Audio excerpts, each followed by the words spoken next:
Hi friends, ఈ కాయలు అయితే మీ అందరికీ తెలుసు. ఎవరికైతే ఇష్టమో వాళ్ళందరూ లైక్ చేయండి, కామెంట్ చేయండి. ఇవిగోండి, ఇది అనుకోకుండా మా ఇంటి దగ్గర చెట్టు కింద గింజ అలా పడేస్తే వచ్చినాయండి కాయలు. కాకపోతే ఇంకా అవ్వలేదు, అవుతూ ఉన్నాయి. చిలకలు అయితే కొట్టేస్తున్నాయి కొంచెం అయ్యని కాయలని. నేను ఇంకా కొయ్యలేదు వీటిని. ఇవిగోండి అవుతూ ఉన్నాయన్నమాట. కోసుకోవడానికి వెసులుబాటు. ఇవి కూడా అయిపోయినాయి. ఇంకా ఒక 1 డే అయితే బాగా అయిపోతాయి అన్నమాట.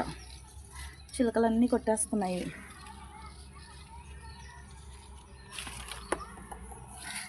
గుండి రాలిపోతున్నాయి ముట్టుకుంటే ఇలా.